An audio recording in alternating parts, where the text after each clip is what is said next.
Welcome to another episode of the Mark Jackson Show. I'm Mark Jackson. That's the dynamic one, my guy Blue. We have a very special guest. We're on the Come and Talk to Me Network. Shout out my guy Cam and Mace. We got a special guest, family in the house. But let's first pay some bills, Blue. Shout out to our sponsors, Underdog Fantasy. Go ahead and click the link in the description and use the promo code MARK. That's M-A-R-K. And you'll get your special pick and a first-time deposit offer of up to $1,000. We appreciate you guys. And also, don't forget to like, comment, and subscribe. It is a big day, Pop. So come on. You got to give a good intro. Number 31 will never be worn at USC again. Retired. 4-time All-American. 2-time NCAA champ. 2-time NCAA Most Outstanding Player. 3-time NCAA Naismith Award winner. Gold medalist for the Olympic team with the United States women's basketball crew. A Hall of Famer. And in my opinion, last but not least, the greatest women's basketball player of all time. The absolute GOAT, my sister, family for life, Cheryl Miller. Legend. You guys, thank you so much. Hey, it's a special extra treat. Blue, my goodness, you handsome man. I remember when, not saying that you weren't, but as a kid, you were goofy as all outdoors, but you have turned into a solid, handsome dude, and now you're a dad. Congratulations. That's fantastic. I want to hear more about that young goofy kid. Tell me about that. Hold on. He was straight you. He was straight. Look, Mark, I already know you were a goofy kid. You still goofy. So that's just in the genes. But at least he had those beautiful eyes. But he had, because he had the same, the head shape and the size was cool. Bless his heart, he either was tilting to the left because his head was so big. You had a big head, so you tilted a little bit. I thought you might be slow until you moved to the left. And you would get yourself right. Bless your heart. You turned out to be a handsome dude and soon to be a great dad. So again, congratulations. Thank you so much. That made my whole day. That just blessed me just now. I hope so. That's nothing but love. My pops try to step on your compliment. Pops, you keep trying to talk over this. Let me enjoy my moment. It's not every day that we get somebody as beautiful as her to come and tell me that I look beautiful too. So just sit back and relax. You look okay today, Pops. Did you get enough sleep? Did you? Yeah, Mark, you okay, dog?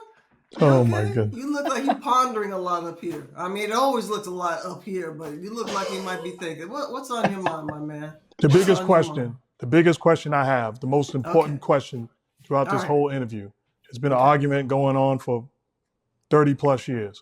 Whose ears are bigger, mine or Reg? You know what? To be honest, Reggie's are smaller because we do, as Millers, we have tiny ears. But you guys both have directional ears. You are straight up like north and with a little baddie twist. So you like this right here. Now, Reg is, he east-west. So they like this.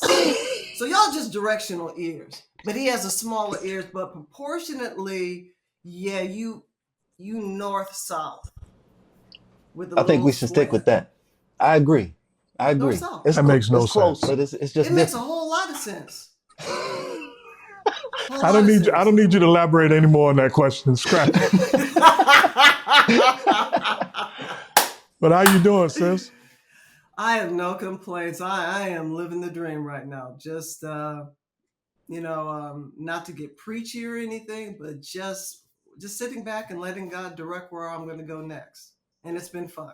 Things are just falling in my lap right now, so it's all good. Well, Pops, I'll start it off. I don't know if you have any. I got a million questions. All right, so I want to know. Okay, I've heard a million times that just from Uncle Reggie that y'all competed and that you were cooking him for a while, and I love hearing that story. But I want to know, when did you realize as a youth, I'm better than these other women, I'm better than these other girls, and I'm separating.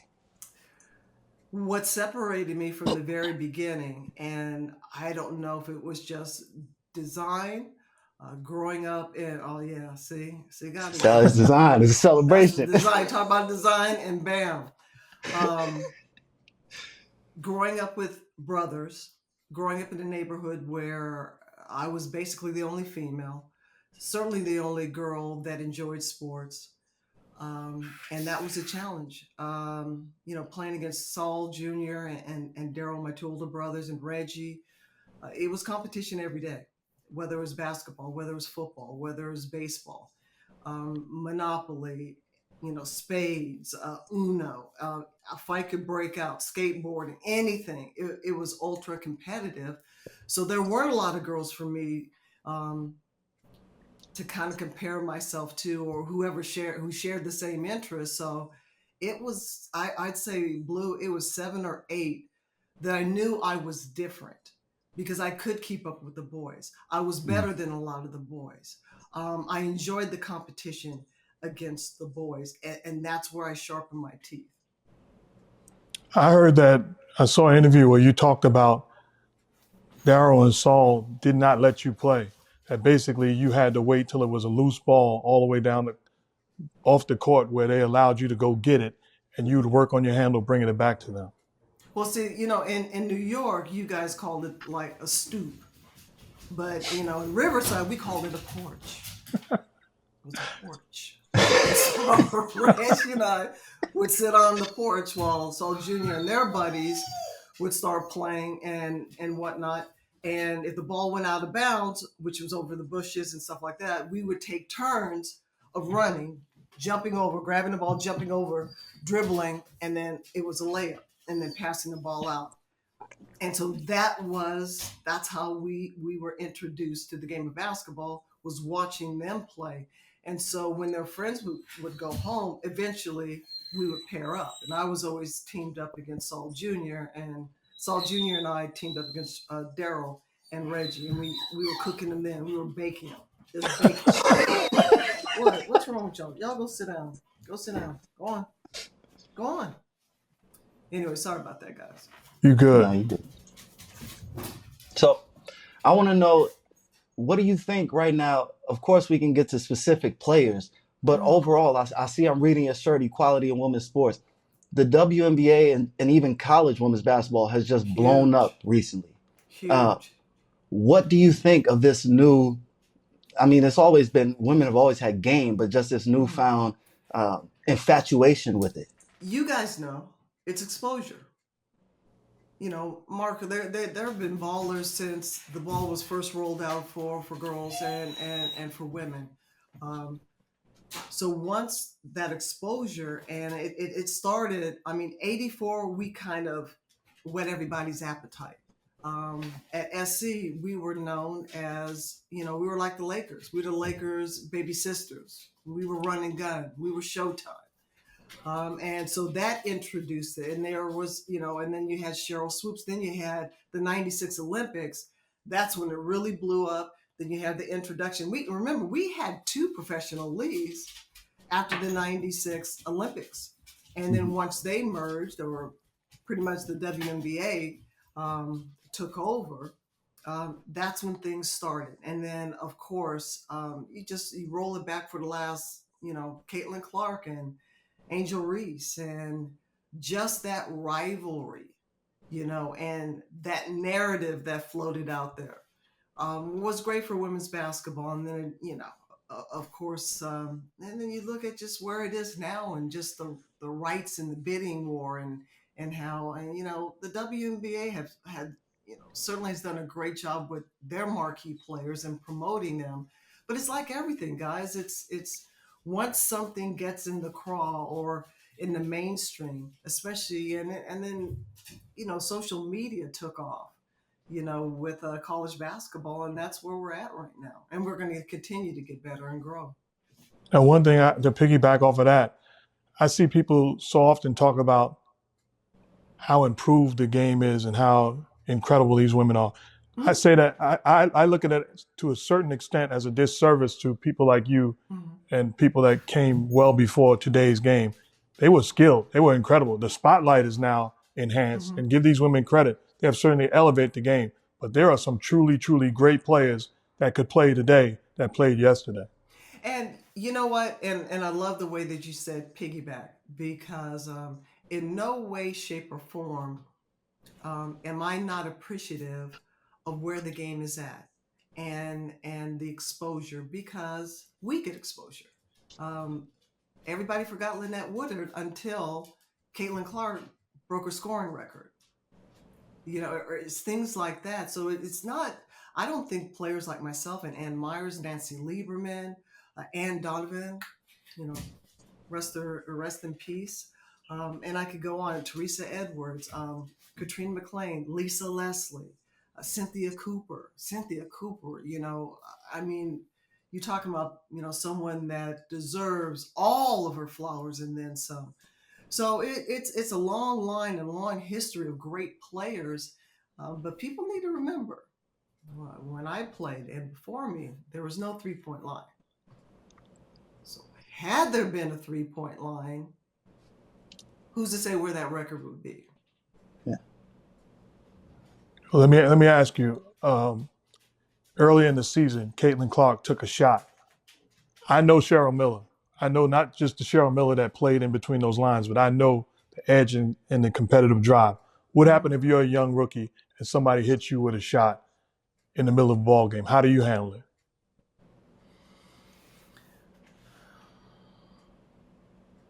Cheryl back in the day. I want that Cheryl. That Cheryl back in the day? Yeah. Oh my gosh.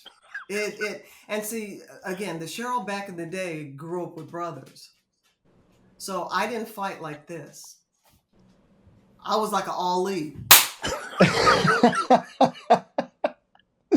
And I wasn't the type, to get a running start at somebody. I would have composed myself, and then and everybody like, well, did she throw a punch? And then the person would, and I'm walking away. So I would have handled my business. Either during that moment, which I would have been caught up in the moment, but I'm glad at how Caitlin handled the situation. I truly am. You actually, not to bring back an old story, but you actually broke or fractured your hand in a fight with one of your teammates. Yeah, I do my research. That punch did land. Absolutely, yeah, and I learned a valuable lesson, guys. First of all, you don't swing on your teammates. You shouldn't swing at all. But if you're going to swing on somebody, let it not be your shooting hand. Just let it not be your shooting hand. So, that's the lesson? That's the only lesson. Just don't let it be your shooting hand. That's it. Well, let's switch gears. My brother graduated. My brother Jet graduated from USC. Oh yeah, okay, fight on. Yeah, so he's always telling me how special it was, how great of an experience it is, and just to be alumni there. How special is it, speaking from your standpoint? Well, I will say this.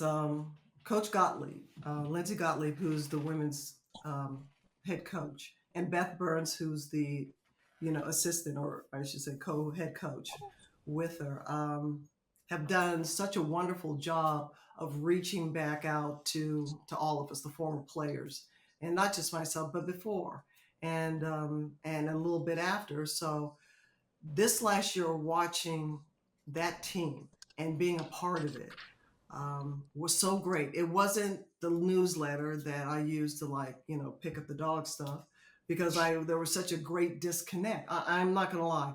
There was no reason for me to go back after. And it was funny because I saw Tina Thompson at a game, and she said, I can't believe that you're back here on campus, because I was done with SC. And it wasn't just on them. It was myself. I just didn't leave when you talk about, fighting with teammates in my senior year, and I was over it. So it left a bitter taste in my mouth. So for us to come back and for me to be reunited with my old teammates, with the McGee twins, with Cynthia Cooper, with Jamea Bond, and I know I'm always leaving somebody else, Rhonda Wyndham, all my teammates. It's been great. So much so that I'm a season ticket holder. So I bought 4, and I put my money where my mouth is. And I believe in the direction of where we're going. They have something special. And I'm going to make a prediction. I'd say in 3 years, possibly 2, they will win a national championship. And we talk about Caitlin Clark and we talk about Angel Reese. But JUJU Watkins is absolutely special. She is electric, and she's going to be superstar for a long time to come. And what I love about that young lady, she's got the grit. She's composed to be that young. She has a really nice feel for the game, student of the game, knows how to adapt. If you watched her from the beginning, when, to the middle, especially when teams kind of got a handle on how she likes to play in her style, and they did exactly what I thought they would do, beat her up. So anytime she was coming off a screen, they'd let her have it. When she was driving to the basket, they were laying her out on the back, and I'm like, good hard fouls, good basketball, and I wanted to see her get up. I wanted to see her temperament. Was she hot-headed? And she never got to the point where it got under her skin. But she's going to be special because she knows the game. Now she's going to be surrounded with better talent, deeper talent. Going into her sophomore year, now everybody is going to take her first, second, and third option away. I want to see, where she's at defensively. So there's a lot of positives for this young lady. And again, Mark and Blue, she is something special to watch. And one thing that jumped out to me, it reminded me of watching the Olympics where Anthony Edwards showed respect and reverence to Kevin Durant, the way he looked at him, the way he followed him, it was just unbelievable. And I watched you go back to USC, speak to that team, and watching JUJU hug you, watch her look in your eyes, the respect of what you were able to accomplish and what you mean to the game. That's a different level of understanding of where we're at as basketball players. And Mark, I've really, and it's 100% on me, is recognizing this is their time and this is their moment. And again, I believe actions speak louder than words. That's why I bought the tickets. And I deliberately stay away from the players unless they need something from me. I don't interject. I have yet to go to one of their practices. I just attend the games. If they want me to speak to the team, I'll speak to the team.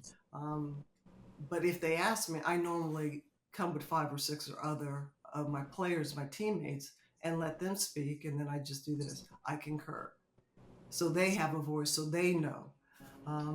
And that's been the wonderful thing, is to just ease my way back in. And I like the fact that they're not only embracing the national championship players, my teammates, but like I said, the younger ones that came, after me and maybe didn't have as much name recognition, but they're still there at the games. They're still there, cheering them on. And the respect that they're giving them, that warms my heart. That's what makes me excited about the women's basketball program at SC. Now, I know my Uncle Reggie. You know him better than me. I know he's a character. So can we get maybe some stories about y'all growing up and playing ball and just being in the same household? Because I just give me something, because I know this dude got something. Reggie.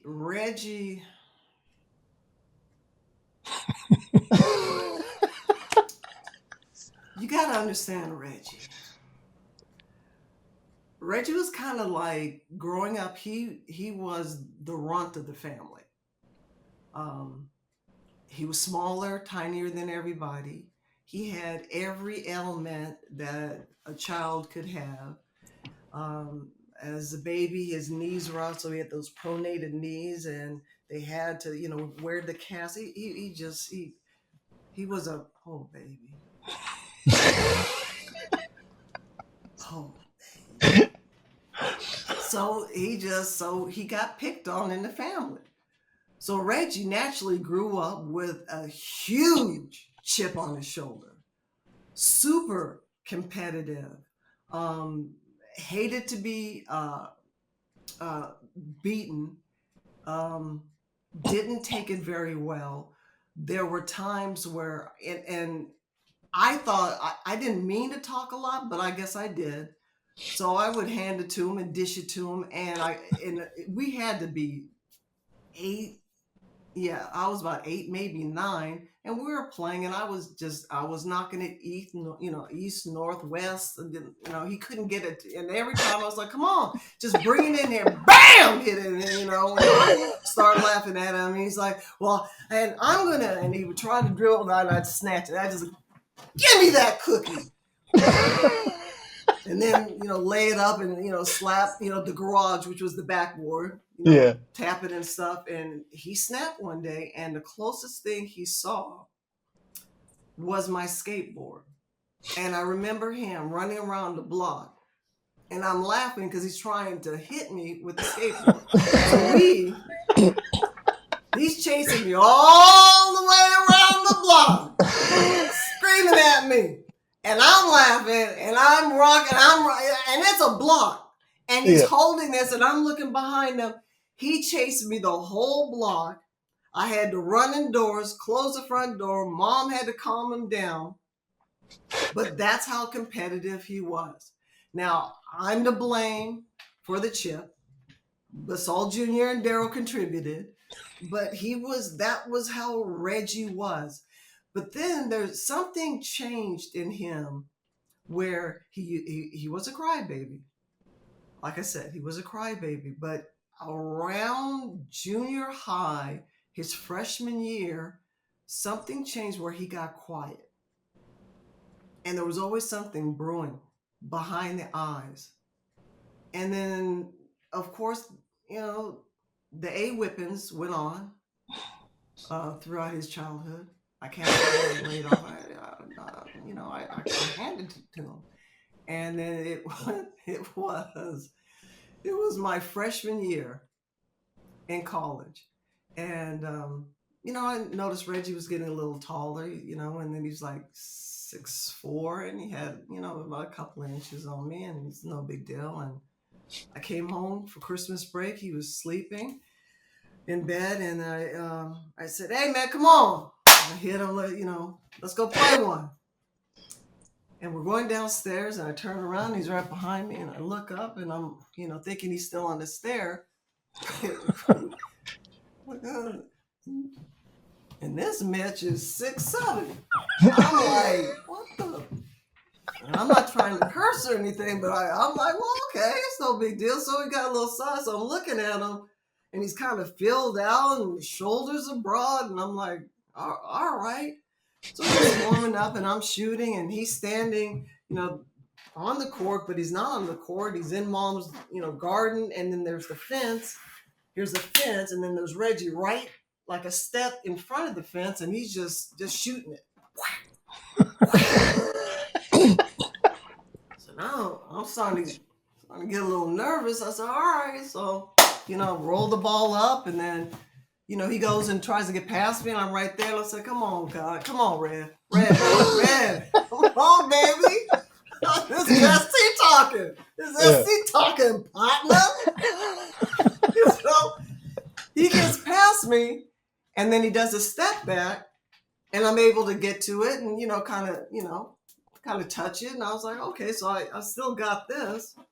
So I get the ball, and I dribble, and I'm kind of sizing him up, and I get past him. Guys, I'm like, man, nothing's changed. Go lay it up.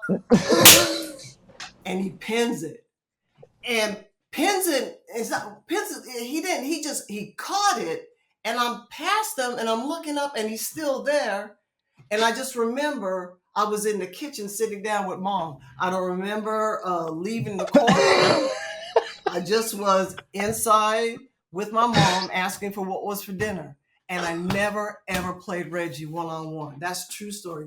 He pinned my shot. I was in the kitchen, and that's the last time I played Reggie one-on-one. That was it. I was retired. Done. That's an awesome story. I don't know. Your face isn't lighting up the same way as when you tell the stories or when you were cooking them. You were a little more. No. But I was still undefeated. He never beat me 1-on-1. Oh, okay. That counts as a win. What are you talking about? That counts as a win. If you sit and holler in the kitchen. No, it Nah, doesn't. That doesn't technically count as a win. Nobody scored. She was hungry. It was time to go inside and eat his dinner. That was it. Let me ask you to share a great story. Reggie in high school comes home and scores 38, and he's raving about the numbers he put up and the way he played. You take it from there.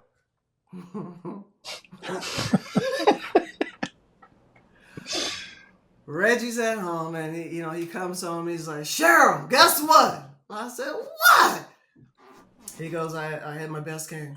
Cheryl, I was killing it. I was shooting everything. Everything was falling for me. Everything was falling. And I said, well, what did you do? He said, and I can't remember. He said he had 36 or 38. And I'm like, oh my gosh, Reggie. And my dad's in the kitchen. He's just sitting and he's leaning on the counter listening to Reggie's story. And he's got this grin on his face. And I said, really, Reggie? That's fantastic. And he was like, he goes, I know you guys won. I said, yeah. He goes, so how'd you go? Kind of looked at my dad, and my dad looked at me, and Reggie's like, so he's like, what's going on?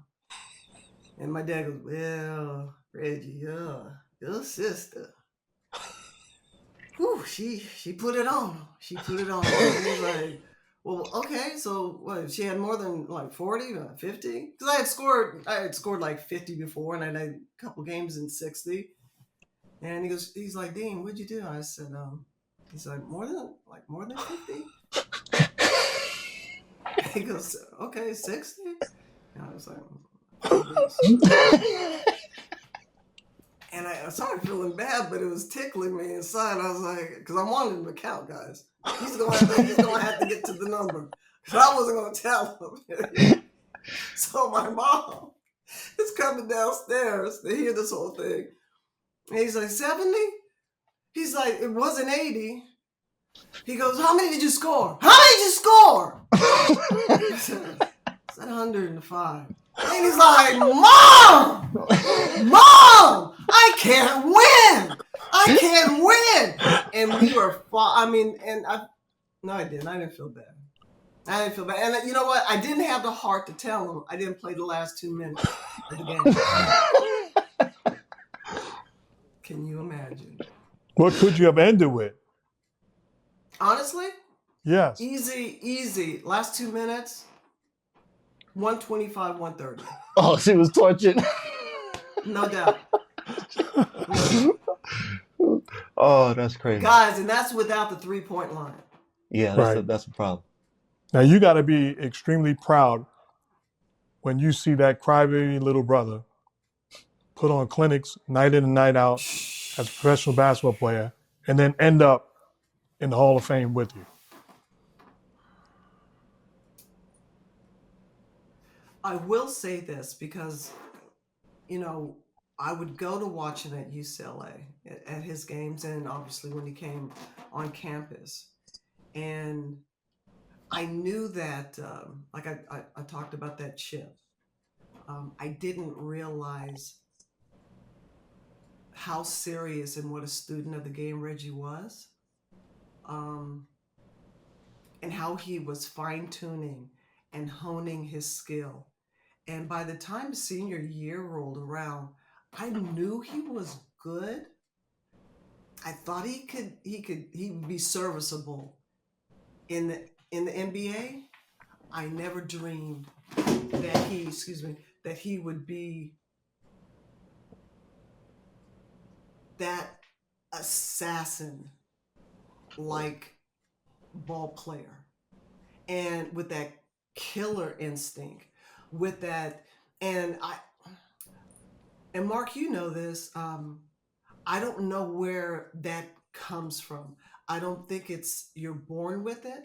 I think that it's shaped from your environment and who you are and how you develop. But to have that mindset where on that taking that last shot, you're more shocked that it doesn't go in. That's the shock that it didn't go in. And to have the ability of amnesia if it doesn't. Because you're not afraid to take that next shot in the same situation or different or more difficult situation. Because the last time you took that shot, you made it in your mind. I don't know where that came from, but to watch him do that and be there and be in the action and be a reporter and not try to cheer, and watch you, Mark, and you knew when he was heating up. You knew, like, you could tell there was a different cadence that he had on the floor. There was a fluidity. There was something behind the eyes. What did you see when he was there? Because at the games, I was like, oh, this is about to happen. And everybody on press row is watching me to see what I'm seeing. Like, they're looking at, and I would always try, but I knew I would start fidgeting. I'm like, this is about to get interesting. What did you see? I guess what teammates of yours or teammates of all-time greats, there's a look in the eyes, there's a twitch, there's a glitter, there's something, there's a bounce to the strut or the swag to the running up in court or a demand of the basketball clap. It's just the little things, the subtle things that you realize, oh, it's on now. I got the baddest dude or girl in the building and it's about to be on. Let me give them the basketball and get out of their way. It's a special time. And for that to happen at different levels and stages and the build up and the expectation, and it's fun to watch and and be a part of when there's not a doggone thing you could do defensively. There's not you can't stop it. You can't stop it. You the only thing you can hope for is not just a miss, but time expires. Because another second, 2 seconds, or 3 seconds could be detrimental to the outcome of the game for you. That's how scary my brother Reggie is. And that's how fun it was and scary it was to be on press row, number one. And number two, to be in the Milwaukees, with George Karl. And George Karl calling me out and saying how it was an unfair advantage for me to be televised or commentating at the games because I would get Reggie fired up. I'm like, George, are you kidding me? Hello gets Reggie fired up. Goodbye gets Reggie fired up. What time is it gets Reggie fired up. It didn't matter that I was there on press row. Reggie was going to bust that bleep, bleep, bleep, bleep, bleep anyways if I was there. So it was crazy. I mean, there were times I can remember this in Milwaukee. And Reggie had just killed it because Ray Allen would come down and hit a big three. Reggie would come back down and hit two more big threes. And it was back and forth, and Reggie's walking out. You guys have a dub. We're in the vans trying to get out, and they're trying to tip our van over with Marv Albert. And Marv's like, I don't know what in the world is going on. This is absolutely unnecessary. Where are the police? I was like, Marv, you move. I was like, Marv, move over. I'm getting out of here. I'm trying to commentate on whether or not where the police are. Somebody open the door so we can leave. Hold on, did you just in the middle of the story give a Marv Albert impersonation? I did. It was just that fresh in my mind. No, that was on point too. That was a good Marv. I thought Marv joined the call for a second. I love Marv. Marv almost got us killed. I ain't waiting for you to finish that. It's like period the end. Unlock the door so I can get out. No, you're not lying. You're not lying though about one thing that you said, and it brought a story back to my mind when you said, as far as Uncle Reggie goes, you can't leave a second, a minute on the clock because he'll finish it. I remember, yeah, it's unbelievable. I remember I watched it my whole life growing up in Conseco Fieldhouse, watching my dad and him seeing him take over games over and over again. Mm-hmm. But then when I got to around like 14, 15 years old, and it was close to the end of Reggie's career, my dad took me to a game playing the New Jersey Nets to watch him play. It got to about maybe 3 minutes left. They were down by, I forget, maybe like 12 points. Reggie was on the floor, but it was close to the end of his career. My dad's like, all right, let's go. By the time we reached the top of the stairs, this dude had went on a 12-0 run by himself. And it was time for us to stand at the top of the stairs and just watch the rest of the game. I'm like, this dude is unbelievable. So you're not lying at all. And just a second for him is all that he's ever needed on the court. That's just all-time greats. All he needed was not even that. Opportunity and space and time. Yeah. Yeah. And just a little. And Mark knows back in the day, you could dang near hold somebody. Reggie would have to like do those baseline cuts and circle like 3 or 4 times before he got open, because you could literally put both your hands on them, impede all that kind of stuff, but they still managed to run to get free. And they didn't need a whole lot of room. Well, enough about Reg. You're a former coach, former player, former GM. I watched you during the WNBA's All-Star Weekend lead WNBA All-Stars to a victory over the Olympic team, the gold medal winning Olympic team. You look like you were back in the day. You were having the time of your life. Well, look, all I'm going to say, there's a reason why they won that gold medal.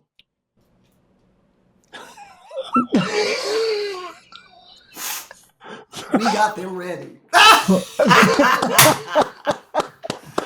Man, oh man, guys.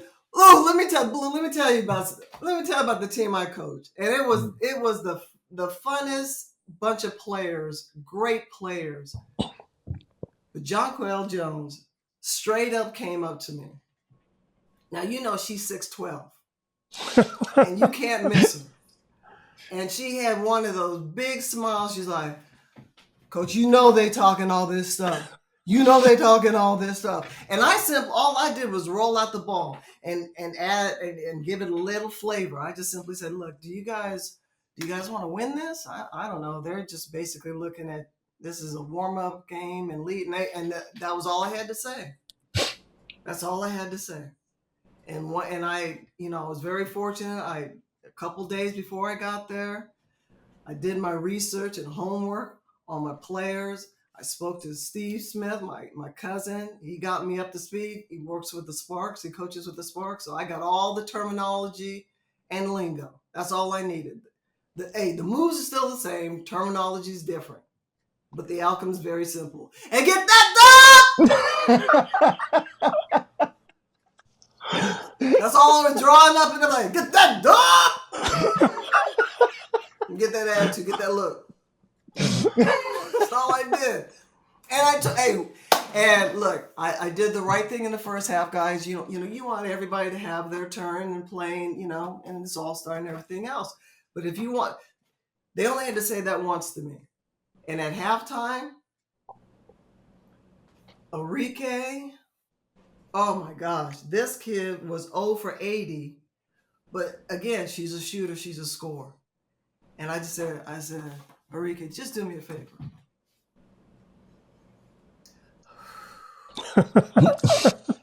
Everybody in the locker room, I did it with the players.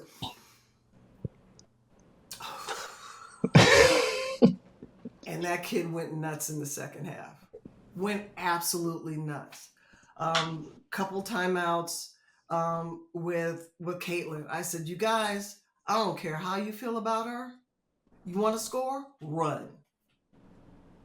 And keep your head on the swivel.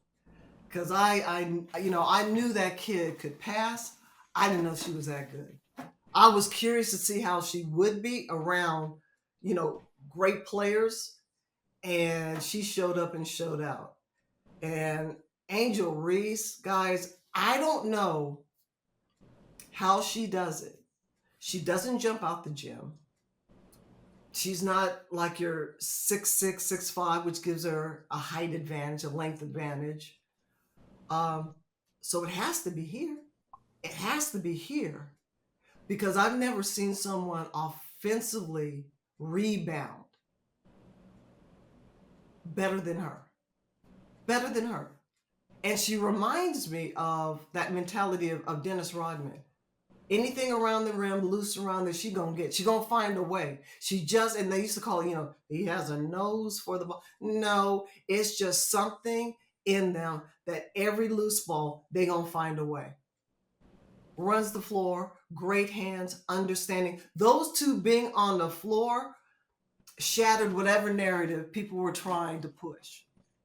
Ain't no animosity. I mean, it was fun while it lasted, but these guys, all they wanted to do was win. And seeing them interact off the court and shoot around and everything else, it was fun. It was a lot of fun, guys. And it was such a blessing to be a part of it. And I say this respectfully, you had not just a couple, you had more than enough girls on your team that should have been on Team USA. No doubt. No doubt. And I will be fair. I will be fair. The committee selected who they wanted.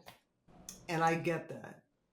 But there were strong arguments for at least 5 of the players on my team that should have been on that Olympic team. Which speaks volumes of just how deep our talent pool is in the United States. That's how freakishly talented we are here. And that gold medal is not going anywhere for a very long time. The best time I had watching the game is in the timeout when you had no marker. Take me through that timeout when you realize, where's my marker? I'm trying to write a play on the board. Okay. Are we gonna keep 100% with you? Always, you got it. Okay. Now I know I have a marker board, and I know I've coached, and I haven't coached for 1,000 years. So the last thing I want is that board. I don't want that board. I don't want to try to design or draw up anything. But I was thinking, I had a play in my head. I said, okay. So I'm gonna coach. I'm gonna coach these dub players up. Grab the board, call the timeout, and I said, all right, here we go. All right. Oh, okay. Knowing I'm mic'd up and everything else, and as Millers, we're dramatic. So, all right. This is what we gonna do. Scream!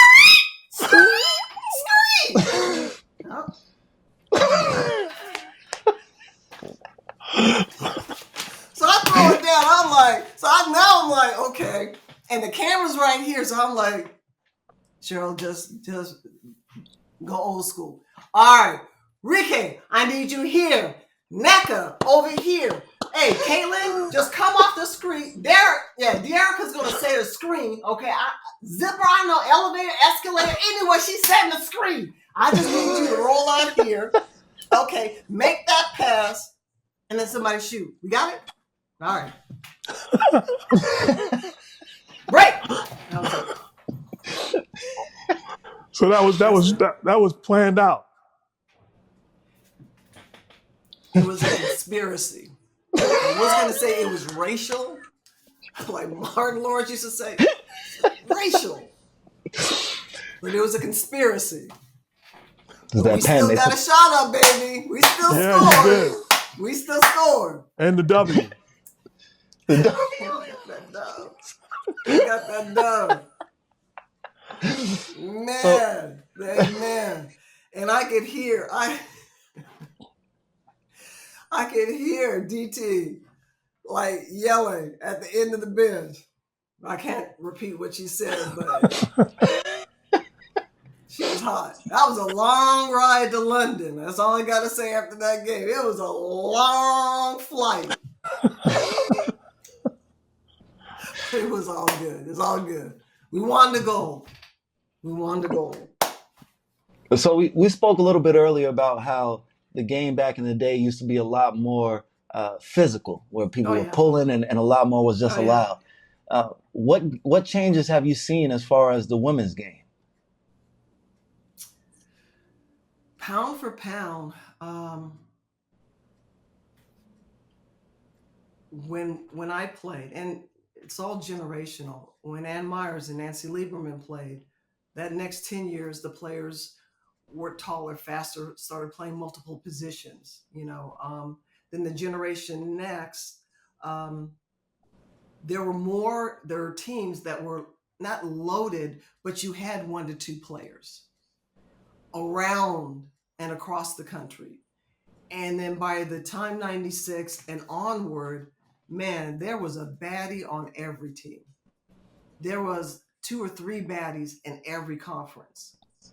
The players were bigger, faster, playing multiple positions. Then you get an Asia Wilson.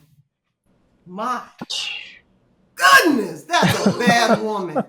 Now, there's not a lot of players that I will now go watch. I will buy tickets, but Asia Wilson, I look at her from her rookie year to where she's at. Every year, this kid understands I've got to add something different to my game that makes not only myself better, my team better, but it elevates me where I'm now looking at the distance between me and anybody else they want to compare to me as a big or being the best player in the world.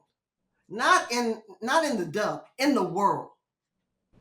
I mean, this kid, her size, her speed, her intelligence of the game, every year she has managed to bring an element that you're like, I didn't know she had that. This kid did a step back from the 3 and knock it down. And in stride, just in stride, can come down, in a trailing position. They may call it something different. I don't know. Roundabout way.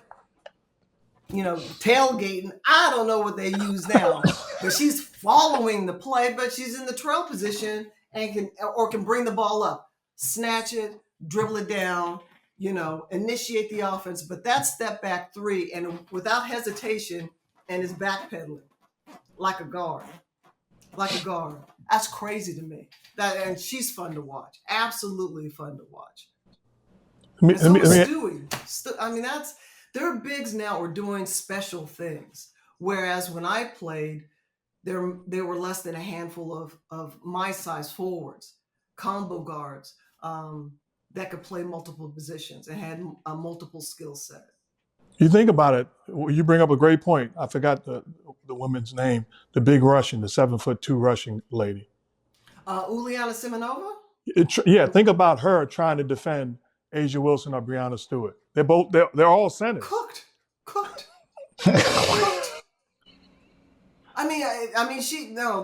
She might as well just stayed in the one spot because the game would have just passed her by. They'd have got around her. They would have tried to draw her out. Then went around her, shot over her. It was, and no disrespect, but when I look at Asia Wilson compared to an Ann Donovan, it's not even close. And it's no disrespect. It's just the game evolved. And I know people are going to take this wrong. And I do care, but I really don't. But there's no question and no doubt in my mind that I could play. I would have been not just competitive in the W. Wouldn't have missed the beat. At all. There's no one now that I look at even today. Asia might be the one I'm like, she'd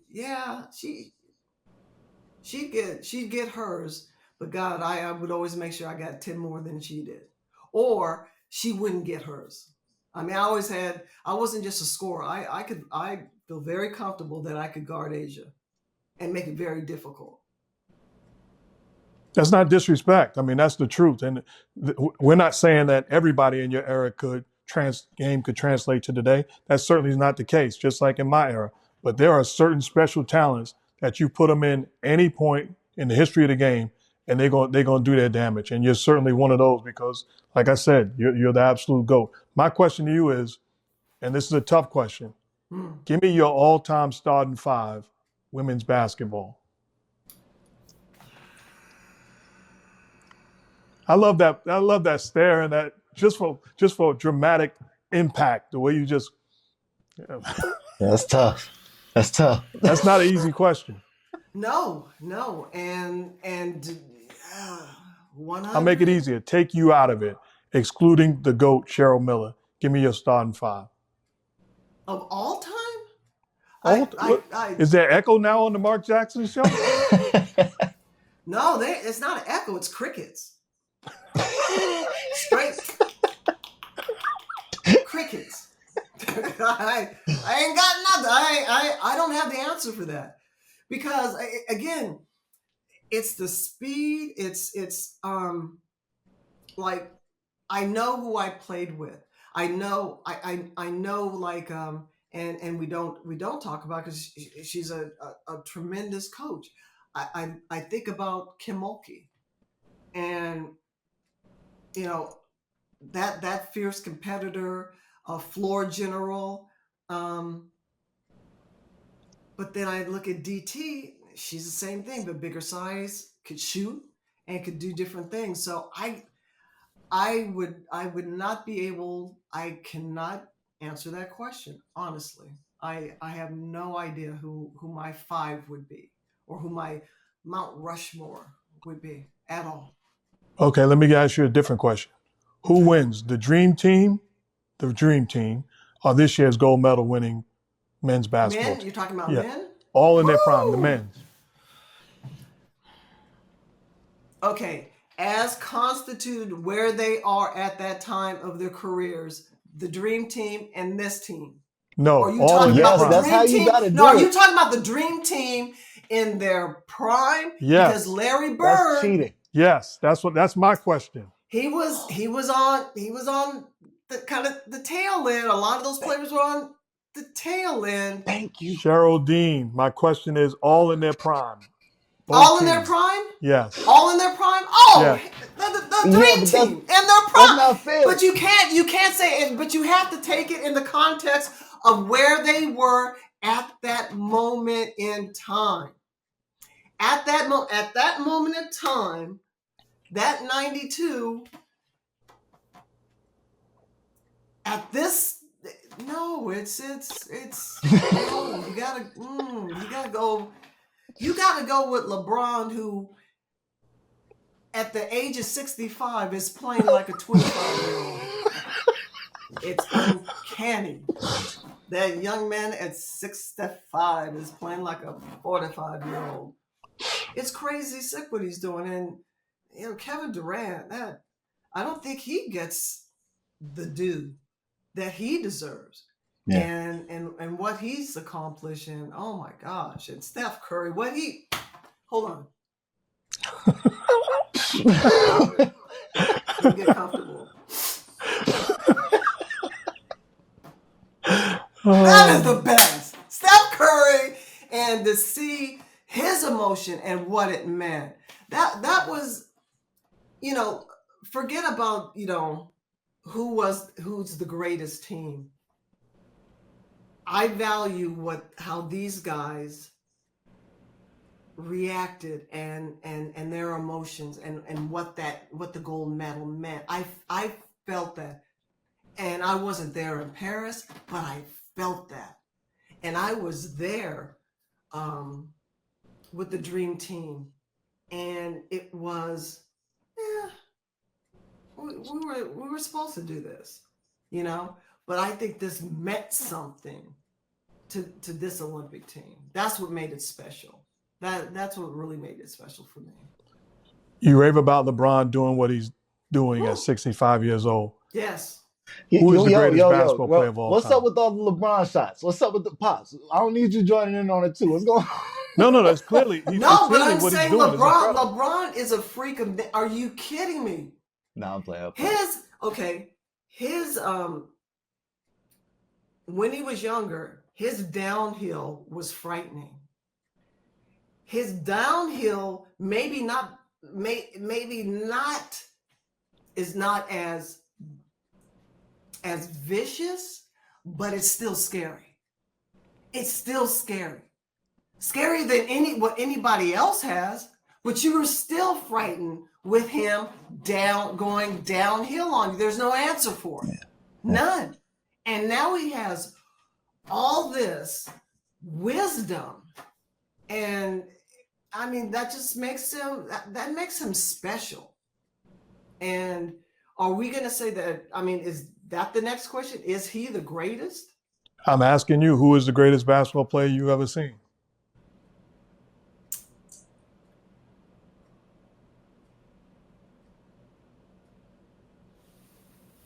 Wow. It's, you know what? It's a 1A and a 1B. And it flips for me. Michael Jordan, what he did, where he took the game.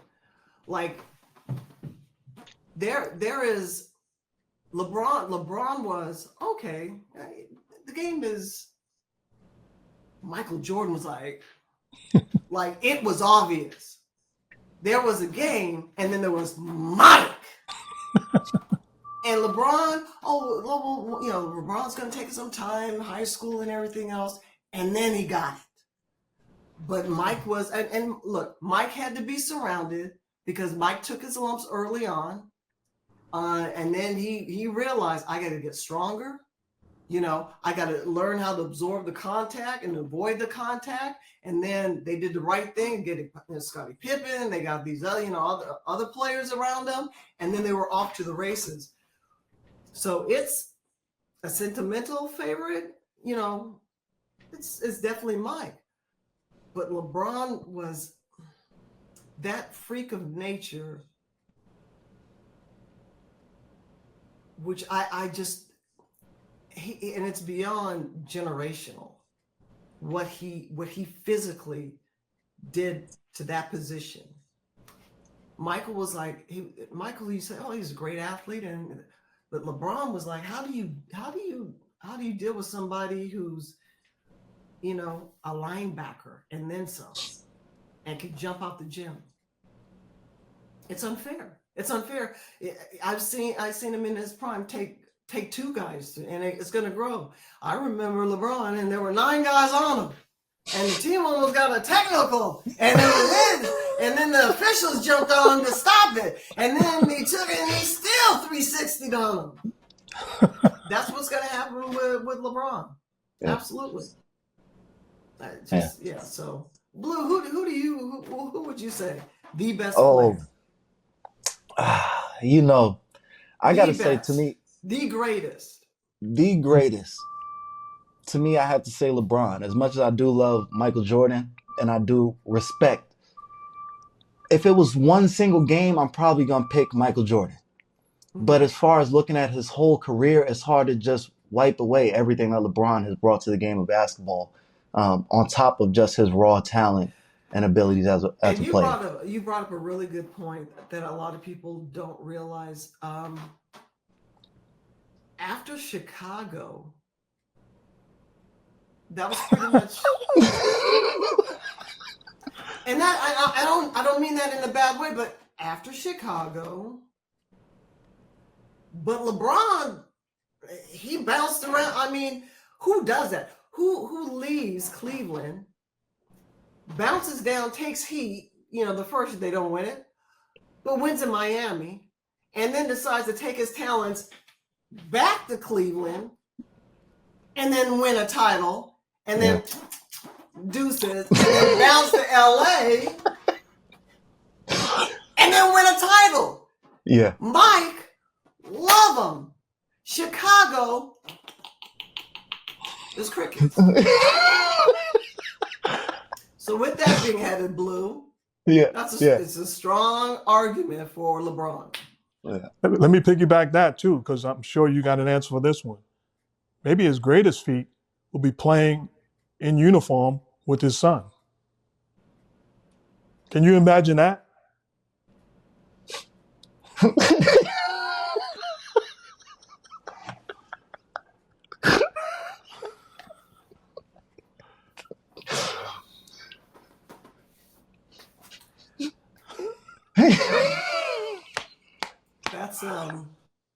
That's going to be special. Okay. Right? That doesn't register for, that doesn't move me. It really doesn't. You know, and for, you know, that doesn't move me. That's a nice asterisk for me. But what he's done and endured and overcome, that, you know, but I know for him, I mean, who doesn't, you know, want to play ball with his son? I get that. I mean, I get that. Yeah. Couple more questions. Go ahead, Blue. No. I know. Cheryl, you said we're gonna be telling stories about LeBron and exaggerating them. I just want to let y'all know I'm gonna be exaggerating them stories to my children's children. As long as I'm here, I'm saying LeBron had 100 back in 2013. Y'all missed it. It was crazy. Space Jam was real. Space Jam 2 really happened. It was shot in outer space. It was. And matter of fact, LeBron was in his own private shuttle and then came back down to film. And after he filmed it, rolled back up in the space shuttle near Jupiter somewhere. Exactly. Absolutely. But see, that's in your DNA. You ain't the only. You know where you got that from? From Pappy. See, hey, that's what I love hanging. Now I know there's no way in the world that y'all could ever go on Maury and for a DNA test. You're like, Mark Jackson in the case of Blue Jackson.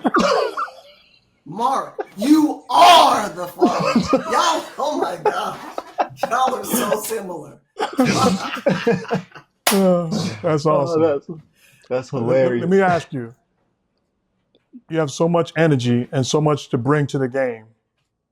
Can we see Cheryl Miller back in basketball in some way, shape, or form? Is that a possibility? Because the game needs you.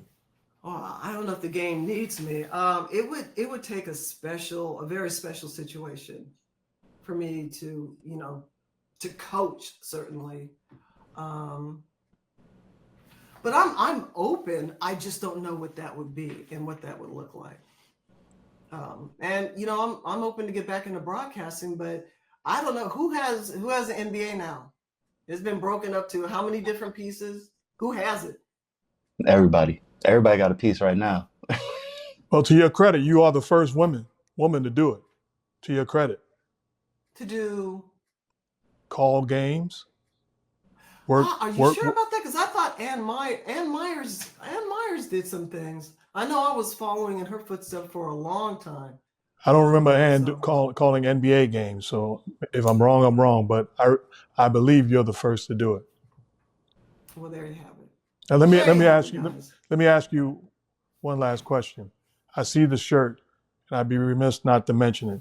What does equality in women's sports mean to you? Ooh, if people want to know, go on Instagram, hashtag this whole thing. Just supporting one of my good friends from Riverside Community College. She's going, as a matter of fact, she's in the fight of her life for equality for the community college. For 25 years, she's been there. And Mark, and Blue, it's as bad as it gets. I've never seen an institution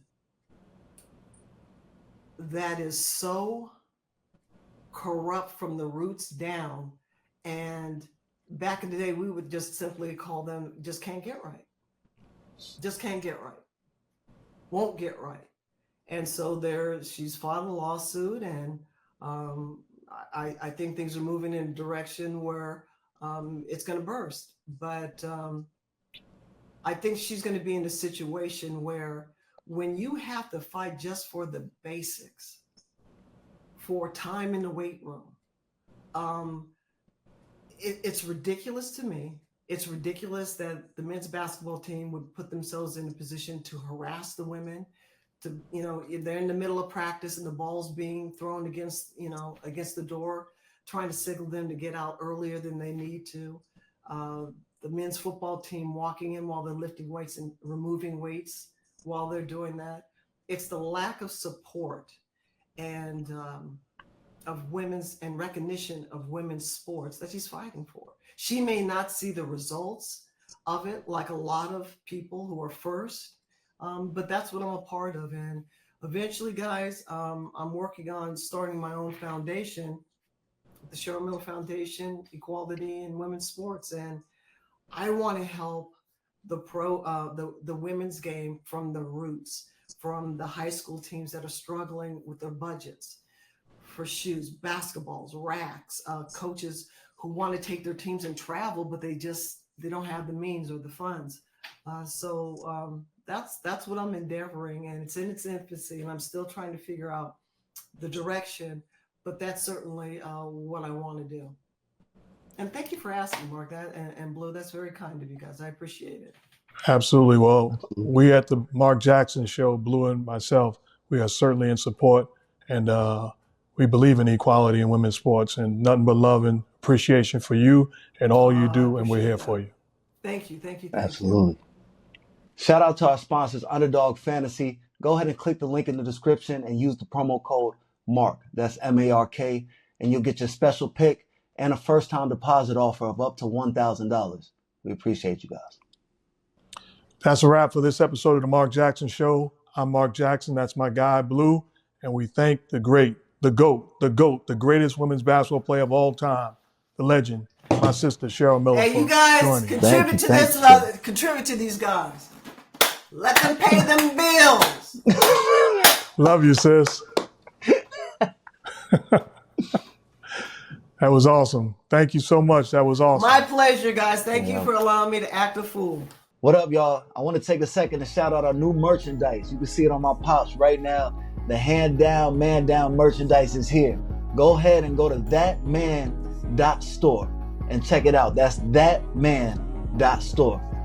Let's give a special shout out to our creative director also, my son Jet, who does a great job with all the designs. Go get it right now. Appreciate the love and support. Remember, stop letting family, friends, folks, and foes get you off your game, get you out of rhythm. There are folks that have a master's degree, a PhD in getting you rattled. Stop letting it happen. My friend Pastor Keon Henderson says, you don't have to show up to every fight you're invited to. When you think about it, it's the same thing in boxing. You will never see certain fights. Mike Tyson will never fight Floyd Mayweather. Tyson Fury will never fight Tank Davis. They're in totally different classes. Don't miss your shout. Cancel the fight. Blessings.